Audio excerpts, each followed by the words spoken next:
Hello, it is now 9 p.m. on the East Coast. Darling Graham has won the South Carolina Republican Senate runoff. You can see the results on the right side of your screen right there.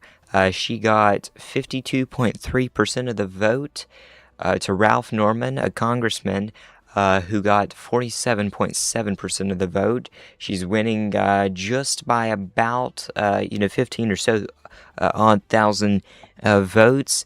Um, but we're going to give you these big updates throughout the next little bit. We'll also give you the results from all of the elections tonight, August 25th of 2026. We're covering a lot of elections.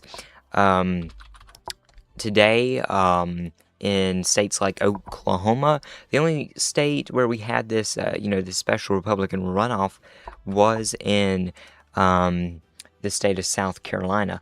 So, not too big of a day, but, we do have some of these big updates. As you can see at the bottom of your screen, there are some of the other results in the Oklahoma U.S. Senate. We have Darling Graham right there, who won 52.3% of the vote in for that. Pamela Gordon will win Oklahoma State House 18th Republican primary runoff with just almost 51% of the vote. In Oklahoma State House 19 Republican primary runoff, Michael Brittingham will win that. In the Oklahoma State House, first House district in the Republican primary runoff, George Phillips will Flips will win that. Madison Belay will win Oklahoma State House 38 in the Republican primary runoff. And if I can maybe just get a few more of these results in here.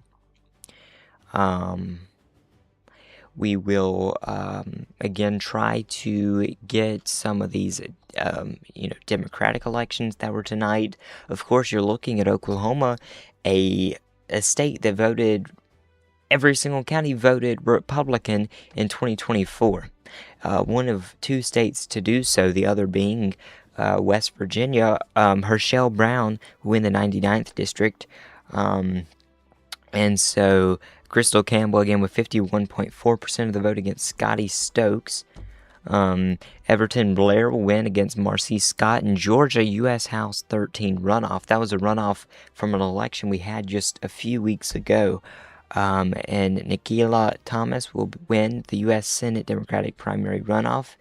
And we're not getting many updates with Darling and Ralph Norman, Darling Graham and Ralph Norman, but Darling Graham is the sister of the late Lindsey Graham, who won his primary, I think was back in mid-June, and then passed away July 11th of this year.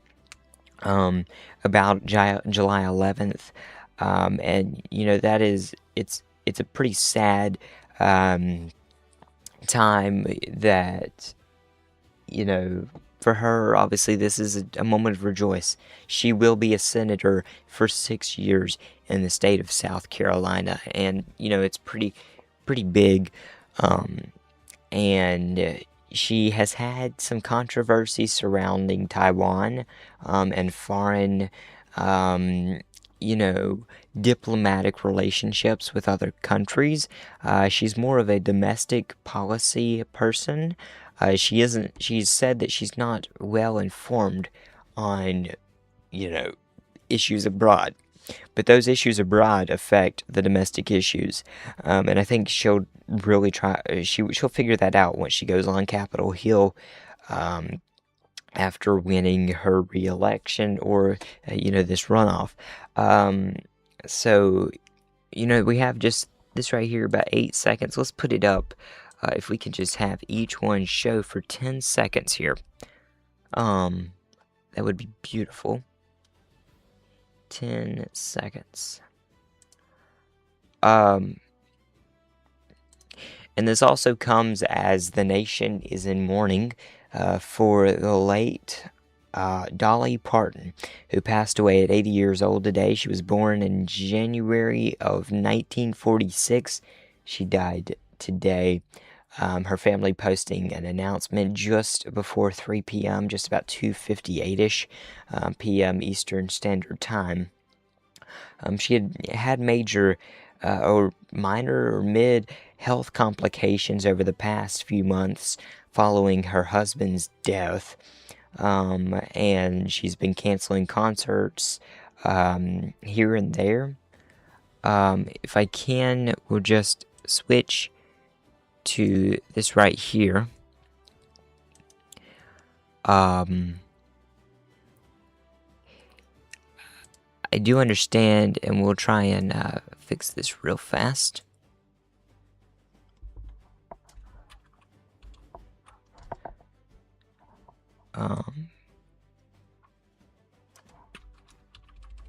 If I can just kind of pull this over here. There it is. The results, Darling Graham with 52.4% against Ralph Norman with just 47.6. And this is close to what me and a few other political analysts were, predicting. I was predicting anywhere from about 52 to 57% for Darlene Graham. She got about, I think it was 45% in the original election, and Ralph Norman got, I think it was close to about 34, if I'm not mistaken. We can actually pull this up real fast and get those results, if I can. That was from June 9th with Lindsey Graham against Mark Lynch. Lindsey Graham won that. And then here was the primary with Darlene Graham. She won with this many. If I can just get maybe 5 people up here. Yes, okay, Darlene Graham had 32.7%, for getting off on that. Ralph Norman sitting about 24.5%. Russell Fry almost 20%. Mark Sanford just about 15%.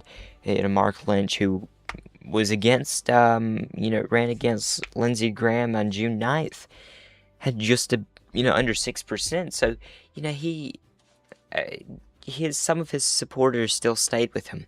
A little bit under 20,000 people in the great state of South Carolina. But again, so when we were, kind of predicting this runoff election right here between Ralph Norman and Darlene Graham, we were predicting, 52 to 57 for Darlene. And I would say anywhere from about 43 to 48 for Ralph Norman. And that's what we got. Just about that. We were in those kind of safe space, just barely in the margins. And you have just a bit left into the counting for Darlene versus Mr. Ralph. But, so what we were doing is how Darlene got 32%. Let's round that up to 33.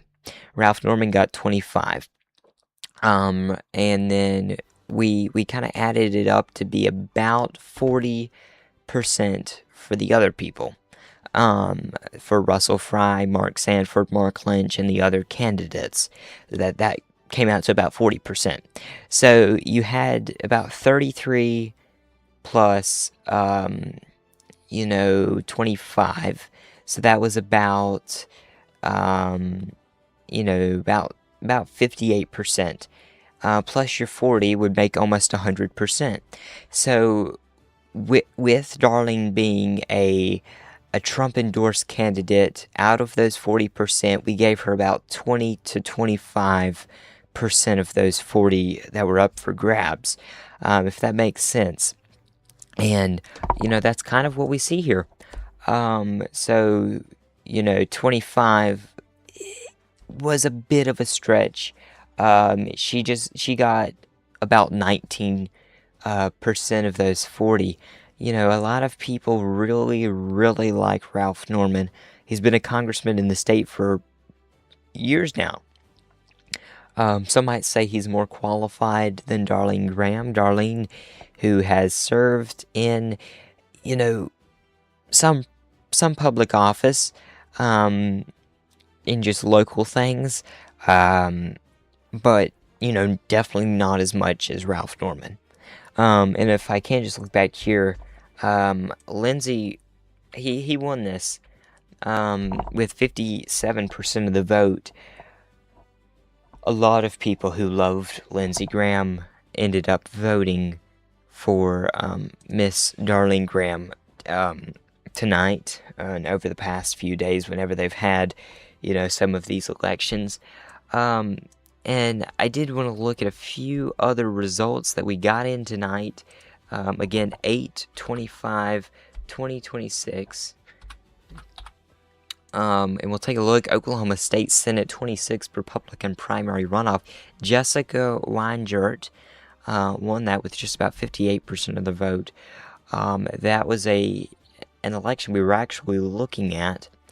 If I can look at this, the Oklahoma Question 884, the set methodology for manufacturing tax exemption revenue reimbursement. That was a referendum. No one. And with referendums nowadays, you have to read it in fine print. A lot of things do not make sense. This was the 846th question on the ballot. Require voter ID for voting. They voted yes. That was a perfect referendum that I think should be placed throughout the country in some of these elections. I think we should see it a bit more, just considering the fact that it's become such a national issue. And I love to leave things up to referendums, just because they make you have more of a voice, whether it be in these primaries or things like that. If I can just find some of these voter IDs, voter ID elections.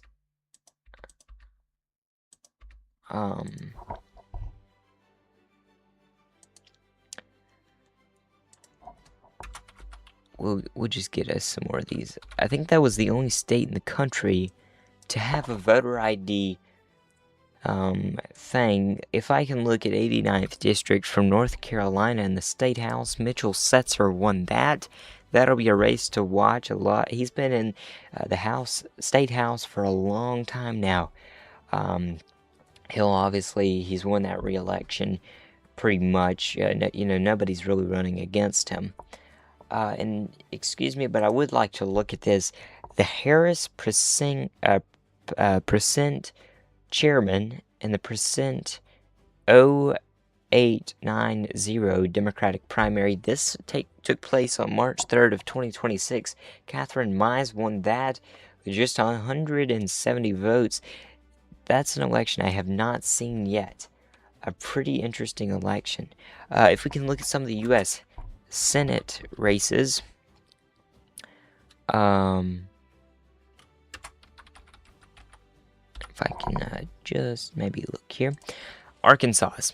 Tom Cotton, a senator, the current senator, he won that. That was March 3rd against Micah Ashby and Jeb Little. And the Democratic side, Holly Schofner won.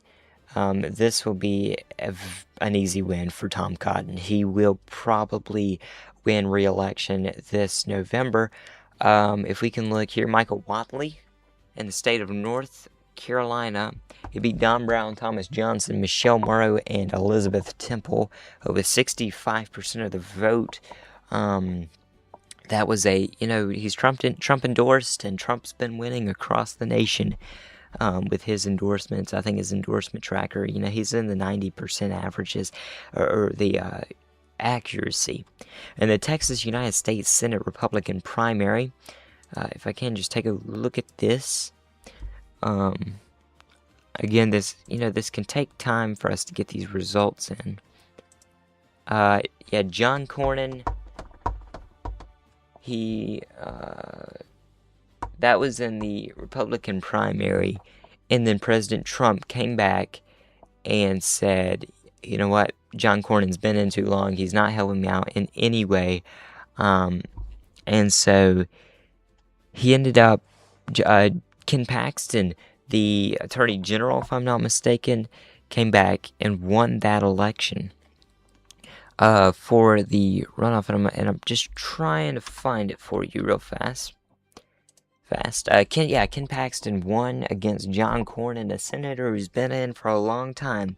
Again, a lot of he was against the Todd Blanche nomination, alongside Tom Tillis, because originally the 1776 fund was for people who were victims, and this is all quote victims of, I would say, being under trial by the government, and it was just a very interesting, a weird thing. A lot of people say it had to do with President Trump wanting his January 6th supporters out. We'll be back.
Hello and welcome back to American Central News. By the way, a new name.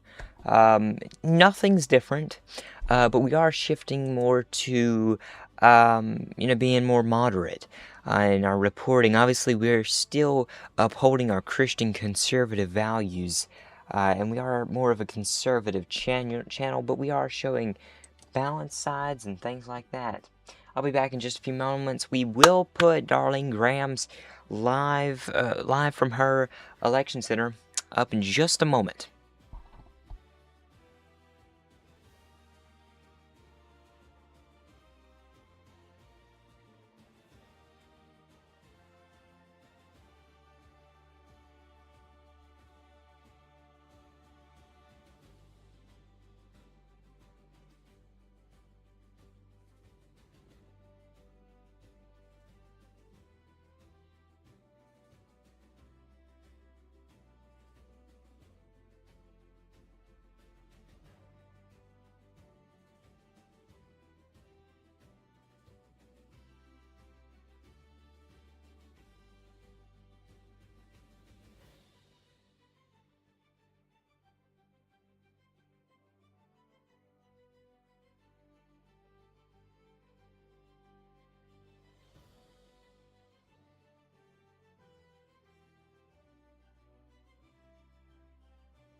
Longest serving governor in the history of South Carolina. I love it. I love it. I love it. Hey, I love it.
a night. What a night.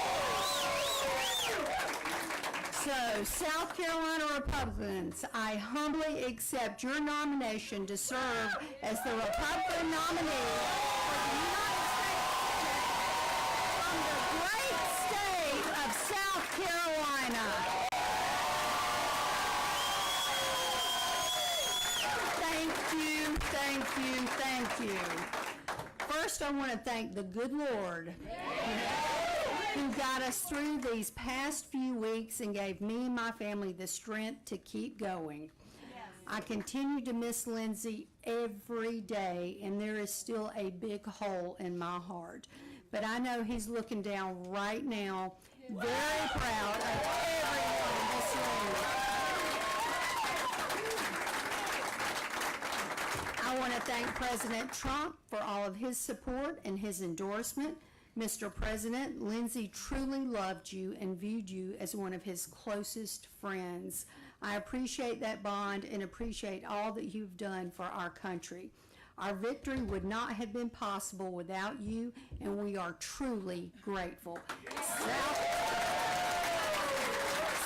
Carolina is truly Trump country.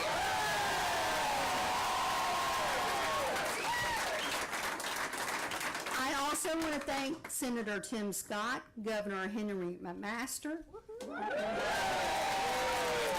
Congressman Russell Fry, Congressman William Timmons,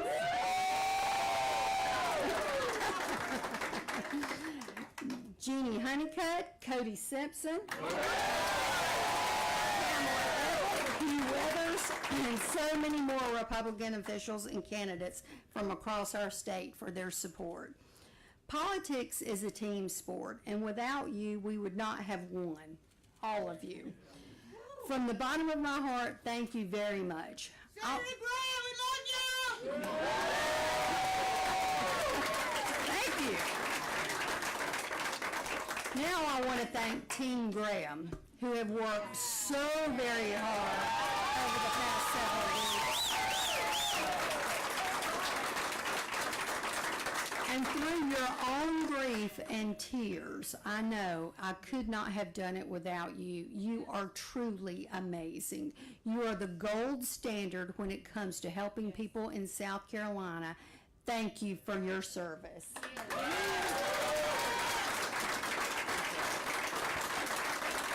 To every volunteer who knocked on doors, made calls, and put up yard signs in the unbearable August heat, thank you. Campaigns are won on the ground, one conversation at a time, and you did that work.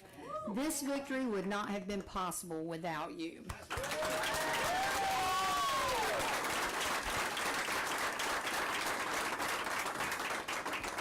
Now I want to thank my family. Larry, Nicole, Emily, Kyle, and my grandson Copeland, who's home in bed tonight right now, for standing with me. And most importantly, I want to thank everyone who prayed for me and voted for me today. So thank you all.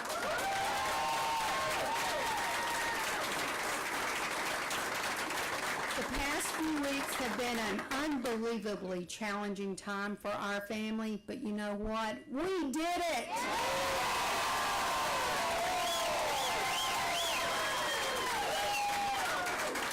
I have mixed emotions right now. I'm still feeling grief, heartache, and immense gratitude. So thank you all again. During the past several weeks, I've been amazed at the number of people Lindsay personally impacted and the legacy he left behind. Our state and nation are much better and safer because of him. Thank you, Lindsay, for your service to South Carolina and to this country. It's just not the same without you here.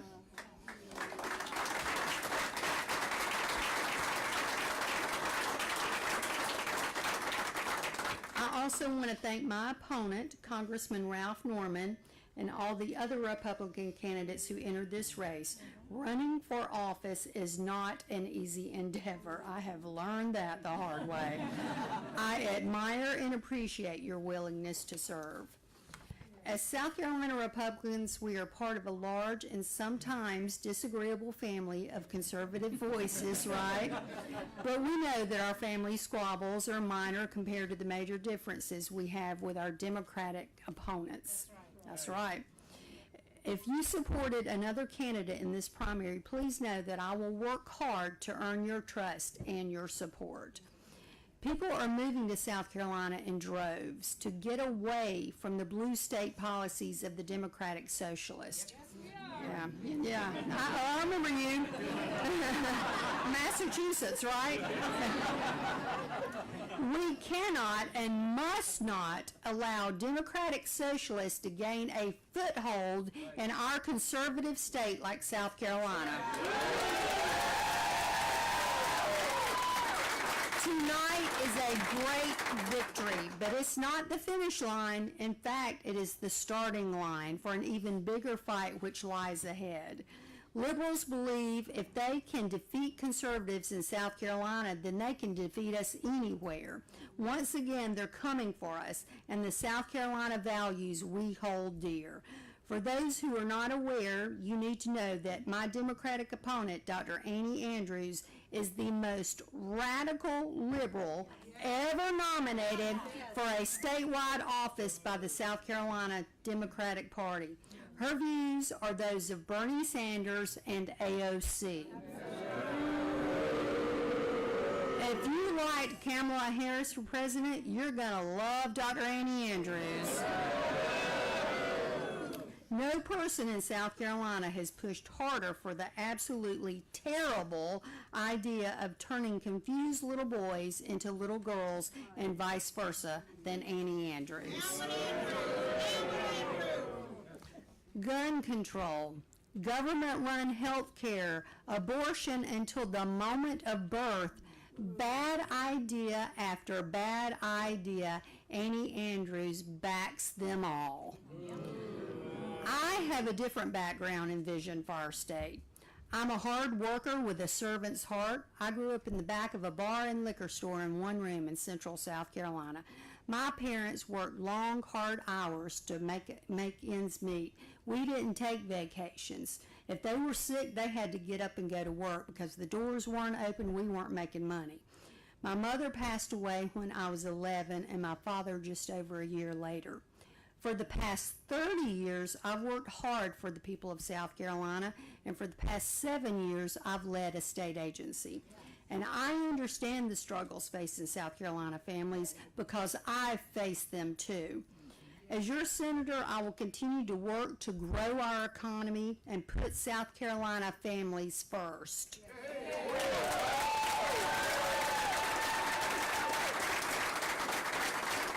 But I cannot do it without your help. We learned earlier today that my Democrat Socialist opponent is launching a massive advertising effort tomorrow morning funded by a blue wave of cash from outside South Carolina.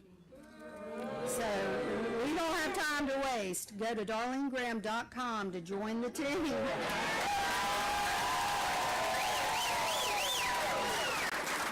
You know what I was doing there? Channeling a little bit of Lindsay, right? darlenegraham.com. But you can volunteer or donate for the cause. Please give $10 or $15. darlenegraham.com so we can go fight back. Finally, South Carolina has walked a difficult path this year. We lost a giant in Lindsay. We've grieved as a family, and we've all grieved together as a state, haven't we? But tonight, you know what? We stand back up the way South Carolinians have done and look forward to the future. South Carolina was founded by fighters, and we are fighters. We will fight for South Carolina with everything we have. So to every Republican, every independent, and every South Carolinian, the battle lies ahead. Join us in this fight. God bless South Carolina, and God bless the greatest country in the history of the world, the United States of America.